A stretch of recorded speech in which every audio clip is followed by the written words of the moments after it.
fact, as he was trying to run, I was going to open fire.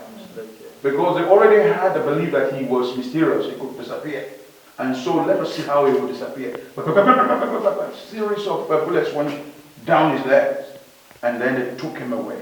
And that was how Mondosumba and others were subsequently arrested. The one on the right-hand side is Lawrence Anini. The one in the middle is Yamu, the DSP Yamu.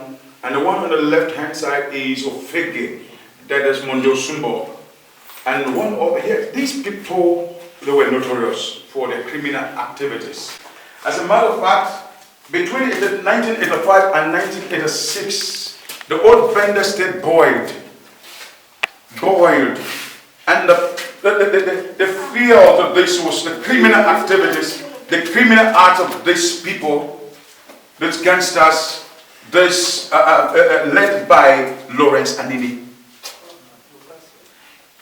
In fact, at that time, you know what happened? Everyone slept with their two eyes opened for fear of being lynched by these criminals. Anini became like a myth. And there were rumors that he could appear to disappear. And so how would you tackle such criminal? And in those days, whenever people were talking about them, they were talking in low tones. And people were advising you, don't shout too much. Policemen were scared wearing their uniforms. Why? So many of them who were police were killed by those people. They were murdered in cold blood. Until one day, Ibrahim Babangida was forced to ask Akagoshu, who was then the IG of police, where is Anini, at the Federal Executive Council meeting. And the fame of these criminals grew, the unpopularity of these people, of these criminals, grew far and wide to Libya, where Muammar Gaddafi even requested for the presence of Lawrence Anini. It was that bad. But one day, they say every day for the thief, one day for the another house. One day, the man called Pario Sayanda was deployed to Edo State. He understood the nitty-gritty of this land. And so, by his effort, God using him, they were able to eventually capture him in the house of his girlfriend here in Benin. And when they did, in fact, as he was trying to run, I was going to open fire. Because they already had the belief that he was mysterious, he could disappear.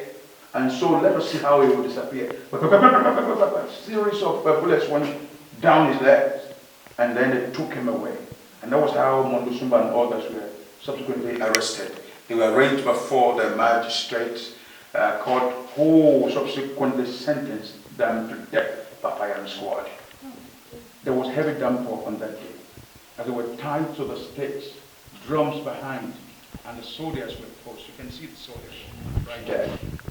And then the command came, action, and so many bullets were pumping into them. Suffice it to say that one man, the rest of them died immediately. But Mondosumba called Ofege refused to die. They kept on pumping bullets into him until all the one on the left-hand side, he refused to die. He was still breathing. He was still breathing. He kept on shooting and shooting and shooting. Well, they decided, it's okay, what do we do? They took him, gave them mass burial at second cemetery here. That was where they were given mass burial. Yes, no, he didn't die completely. They just put him inside along with Anini and others. That was the end of terrorism in the old Bendel, Edo and Delta State.